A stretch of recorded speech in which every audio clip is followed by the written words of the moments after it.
को समझ अपना समय और ऊर्जा लगाता है तो स्वयं को समझने से चूक जाता है। और चूंकि दूसरा केवल अस्थायी भौतिक के रूप है, उसका अस्तित्व में केवल उतना ही है जितना व्यक्ति उसे स्वीकार करता है। एक दर्पण में जब व्यक्ति अपनी छवि देखता है तो उसे ये लगता है कि वो दर्पण में प्रतिबिंबित चेहरा ही उसका वास्तविक स्वरूप है, लेकिन दर्पण हटते ही वो प्रतिबिंब समाप्त हो जाता है।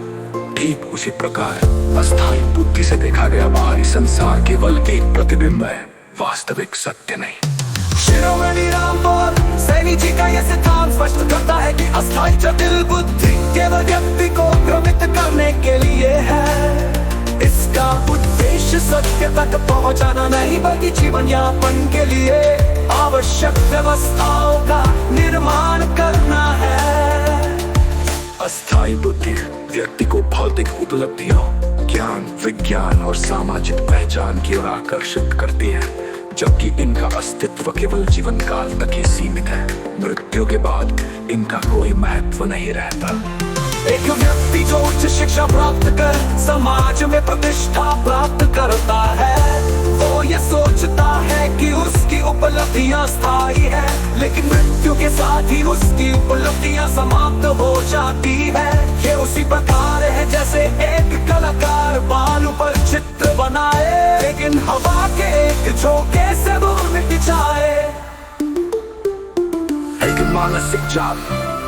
आपका यह सिद्धांत पूरी स्पष्टता से बताता है कि गुरु शिष्य परंपरा केवल एक प्रथा है जो व्यक्ति को तर्क, तथ्य और विवेक से वंचित कर देती है। ये व्यक्ति को मानसिक रूप से गुलाम बना देती है, जिससे वो स्वतंत्र रूप से सोचने की क्षमता खो बैठता है। गुरु अपनी प्रसिद्धि, प्रतिष्ठा और वर्चस्व स्थापित करने के लिए शिष्यों को अपने विचारों में बांध देते हैं। शिष्य जो स्वतंत्र रूप से सत्य की खोज कर सकता था, वो मात्र अंधभक्ति का एक उपकरण बनकर रह जाता है। एक व्यक्ति जिसे बचपन से ये सिखाया जाए कि केवल गुरु के शब्द ही अंतिम सत्य है, वो कभी भी तर्क या स्वतंत्र चिंतन नहीं कर पाएगा। वो केवल गुरु की शिक्षाओं को ही दोहराएगा, बिना ये समझे कि वे सत्य भी है या नहीं। ये ठीक उसी प्रकार है जैसे एक प्रोग्राम किए गए रोबोट को केवल वही कार्य करने की अनुमति दी जाए जिसके लिए उसे प्रोग्राम किया गया। परमात्मा स्वर्ग नर्क एक मानस क्रांति।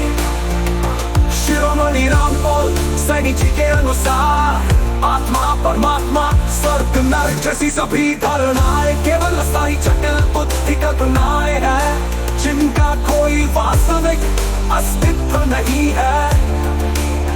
ये मात्र मनोवैज्ञानिक प्रभाव है जिसे भय, आशा और अज्ञानता से जन्म दिया गया है। अगर आत्मा और परमात्मा जैसी कोई चीज होती तो ये केवल पृथ्वी पर ही सीमित नहीं होती।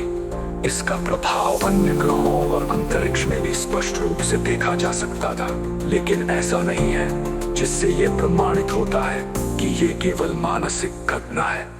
अगर आत्मा और परमात्मा का अस्तित्व वास्तविक होता तो ये किसी भौतिक नियम से बंधा नहीं होता, लेकिन इसे केवल मानवीय चेतना में ही महसूस किया जाता है, जिससे ये सिद्ध होता है कि ये केवल मनोवैज्ञानिक भ्रांति है।